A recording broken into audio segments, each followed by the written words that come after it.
So our next opponents are Newcastle again. Now last time round, as we saw in the last episode, that didn't end too well. We matched them, we played alright, particularly given we were away from home, but you know what? I wanted revenge.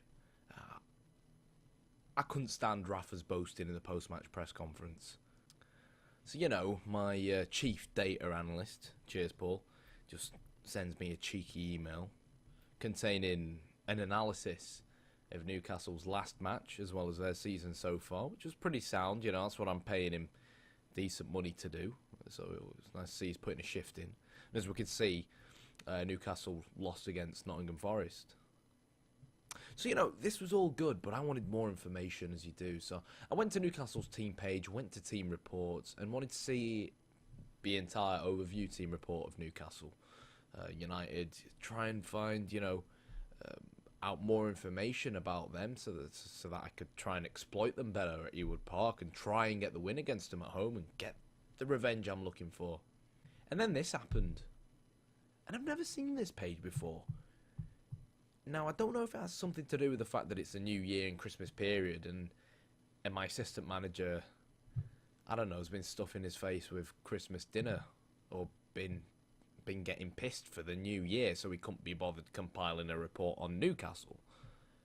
But it's not here. Go with the idea that he's just pissed from New Year's Day. We'll go with that. Plus, if we lose, we can use that as our excuse, I think. So, yeah, let's go with that. So, yeah, about that assistant manager, where is he? Here he is. You alright, Sandy? Yeah, so, contract... terminate.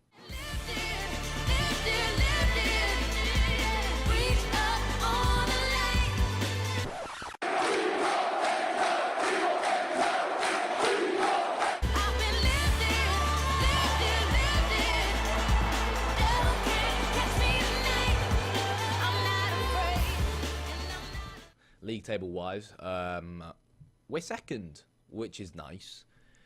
What's funny is that Sheffield Wednesday in first, us in second, and Derby County in third are all on the same number of points. And the only reason why Sheffield Wednesday are third, we're second, and Derby are third is basically there's one goal difference between all our goal differences.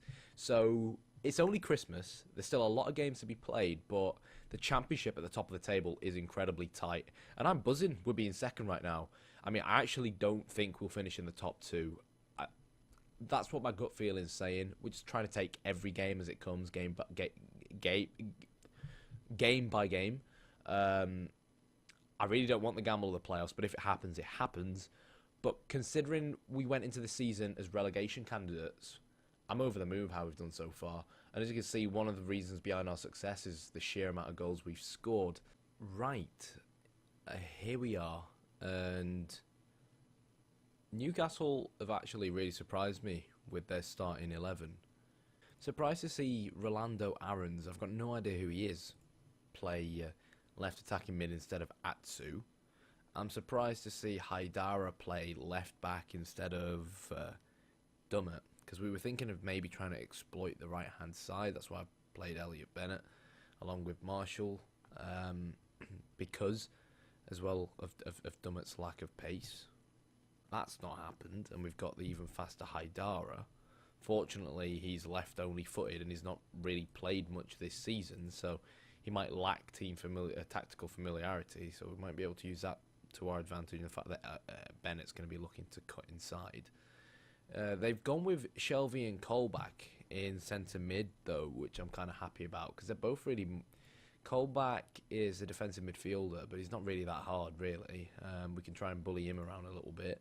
And definitely bully Shelvey around a little bit. He's more of a playmaker style of player. So if we can go in hard on them, try and control the midfield in that area. But yeah, we're going to drop our defensive line to try and avoid Perez and Gouffran causing us problems. But one area I want to try and exploit is Anita. Now, he's normally a defensive midfielder, and he's been put at right back. He's only 168 centimetres tall. He has a jumping reach of 5 and strength 5. So I'm thinking wide target man maybe to try and take advantage of that. So now I've made my changes, I just want to try and explain them. So as I said, I put Yaya Sanogo. Emnes, who initially started at left mid, is now going to be our secondary striker. And I've moved Sanogo up to become a wide target man, where I think he's in a position where we can try and exploit Anita. So the fact that he's a white target man means that he's going to start getting direct balls towards him. I personally think it should hopefully go well. I'm actually considering swapping Graham and Emnes around. Graham's a little bit more physical, so try, and apply a lot of pressure onto Anita's side and take advantage of that. With Shelby also being on that side, it means that with him being a playmaker, he's not going to be he's not going to give a shit about defending as much, basically, which means that it makes it easier for us to try and exploit this area. At the end of the day, we're up against a team that has spent millions, a team that can probably, or in my opinion, definitely put a decent shift in the Premier League. So the best we can hope for is a win, and hope we can get revenge for what happened in the last episode. If we lose, it's not the end of the world. Still a lot of games to be played, and we're still in a relatively healthy position in the league. But a win would be really sweet.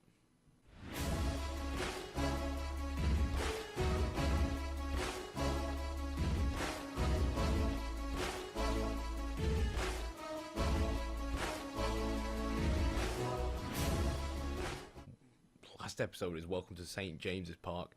This episode, it's welcome to Ewood Park. And welcome to the Vince Grella injury room, Stephen Hendry. Already, he's been on the pitch a minute and he's already injured.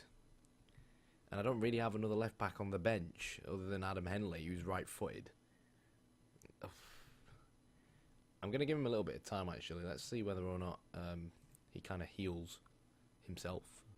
Alright, so good news. Stephen Hendry is kind of getting better. We'll keep an eye on him. Hopefully he'll reach the 70s area. Otherwise, he probably will have to come off. Anita's already been booked, which is good news. As good old Hendry. Look, he looks alright, you know what I mean? That's a really good interception as well. Sanogo picks the ball up in midfield. You can see him and Emnes slowly, fluidly switching positions there. Sanogo picks the ball up, waiting for the overlap. Comes in, but he's not going to get it. Sanogo once again on the ball. Can he find any of the front two? Can Akpan find any of the front two? Lenihan plays the ball wide to Bennett, who plays the ball into Graham, who plays the ball into Sanogo. And we are 1-0 up. So 16th goal of the season for Yaya Sanogo. And so far, not too shabby, really. Especially considering we started off with a defensive frame of mind. Really good assists from from Graham. And Sanogo playing out wide kind of allowed him to come in unnoticed. So far, so good. So Marshall, with his throw-in towards Mulgrew, picks the ball up. Again, Marshall, as he plays it central to Lenihan, who we've got to keep an eye on Lenihan. He's only just come back from injury. He's not really match fit. The only reason he's playing is because Corey Evans and Jason Lowe, our other central midfielders, are all... Jason Lowe's out suspended, and I think they're both suspended, so that is, of course, a bit of an issue for us. But Sanogo found once again out wide, and it seems like the same way Rafa Benitez kind of surprised me with one of his team selections, I've surprised him. Graham whips the ball in, and it's a good job I didn't take off Stephen Hendry, because that was a brilliant cross into the box, and we are 2-0 up. It was a wonderful back heel from Yaya Sanogo. He's actually played really well in this wide role.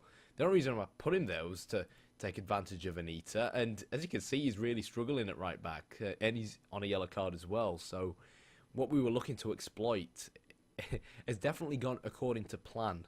Fortunately, though, we're 2-0 in at half-time. I'm just going to calmly tell him, don't get complacent out there. Keep your heads. Marvin Emnes hasn't played too well, and he's going to come off, mainly because I don't want the team to kind of rely too much on Marvin Emnes. He's going to be going back to Swansea in a week's time. He is, of course, on loan from Swansea. To be fair, he's been great for us in real life, but even though he's played a lot for me this season out on the left wing, he's not really done much. The only reason he's got so many appearances is because Craig Conway, our main left midfielder, was injured. So you look at what he did. He didn't score any goals, and obviously some of his appearances were still up front, and he only got 1 assist. So he can go back to Swansea. To be honest, I did try to extend his... Is that still Anita? Yeah. I did try to extend his loan. Unfortunately, though, Swansea weren't having any of it. So, hello, Hopak fan. Third goal of the season. It's not like him to score a goal. A really good cross from Mulgrew, celebrating with the home fans. And that's it. Newcastle are out of sight. So, I mean, whether or not I can... Who was that? Lascelles. And Anita again. We've not really reinvented the wheel. We've not really... It's not really rocket science, is it? But I guess Rafa kind of had to deal a weaker hand because of the Christmas period, because of the fixture congestion. So he rotated it a little bit too much. And a lot of Newcastle fans, when we beat them in real life at St. James's Park, I think they had about 9 changes that game or something ridiculous like that. And a lot of Danny Graham, yeah. A lot of Newcastle fans were really frustrated that Rafa made so many changes. Rafa claimed it was because of fitness levels, sorry.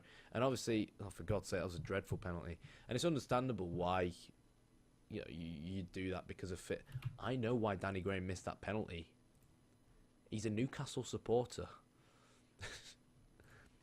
But yeah, I can understand why as a manager you've got to keep your players fresh and so on. But at the same time, it's just... who are we going to put on 1 second? Put on Feeney.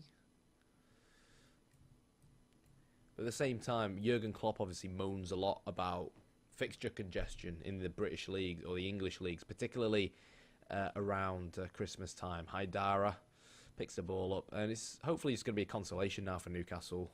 With the amount of quality in their side, they're always going to score, but that's why you've got to, score 3 goals. I'm not really quite sure. Yeah, Bennett, because it was a set piece, he was drawn all the way out there, and there's no one really watching the overlap on the right wing. But not too bad so far. Has Rafa changed much? No, he hasn't. He's subbed Mitrovic on, and Jesus Christ, that was close. Right, time to tell these demand more. Jesus Christ, wake up, lads. Good stuff. We've just about hung in there. Play it safe. Shorter passing, drop a little bit deeper, and be more disciplined. And considering I had Get stuck in on as well, I'm really happy that no one's really gotten that many yellow cards, but no one's got a yellow. The wind's getting to my head. Yeah, no one's really got yellow carded bar Williams, who came on at half time. What the hell was that save from Jason Steele? Obviously, it is transfer season. I know someone in episode 3, I forgot your name, you suggested a Barcelona central midfielder for me to sign. I've scouted him and he actually looks like a tidy player. So I'm definitely going to be taking a look at him. Whether or not I can sign him is something completely different. We've been given just over £1 million as a transfer budget, which is not really much. I was kind of hoping we could bring in 1 or 2 quality players just to make sure we can solidify automatic promotion over playoffs. But it's not going to happen. Along with the 1 million transfer fee, we've got around 30k a week to play with. Now in the Championship, that's a lot. I've been delving and diving and scouting in the Norwegian leagues. Now, oh, there we go. Anita's getting sent off. He's a player we came to the game looking to exploit, and, well, exploiting we have done.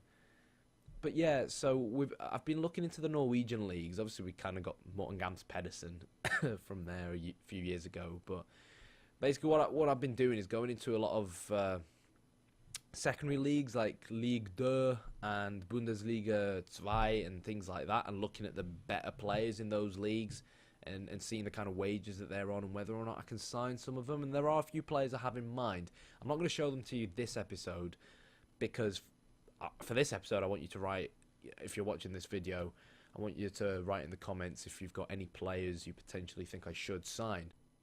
So just before we finish this video, one thing I forgot to go through was opposition instructions and particular team instructions on what I changed from our normal setup. So as you can see, as always, I normally ask my assistant or another member of staff to give me some advice. And as you can see, we added hard tackling onto both John Joe Shelby and Jack Colback to try and apply pressure onto the 2 central midfielders, particularly with the 3 attacking midfielders in the 4-2-3-1 not really being the type to track back much. Wanted to show Haidara on his right foot, simply because he's left-only footed, and if you go back and take a look at the first goal, you'll see how Elliot Bennett actually cut inside, which was what helped create that goal, and that was a part of showing Haidara onto his weaker foot. Team instruction-wise, we got rid of trying to use the offside trap from our normal approach. Same reason we got rid of it in our previous episode against Newcastle. It's not worth having my slow back four trying to use the offside trap up against players with the pace of Newcastle. We also dropped the defensive line, as you can see, and we also stuck in as well as try to exploit the left flank, and we discussed why we wanted to try and exploit the left flank to try and utilise Yaya Sanogo up against Anita. So they were really the only changes that I actually made, but small tweaks sometimes can make a massive difference, and we definitely made a massive difference this game. The next episode is essentially going to be the next game, FA Cup game, up against Man United. I think it's at home, so if you like the video, hit the subscribe button, hit the like button, and I'll see you against Man United.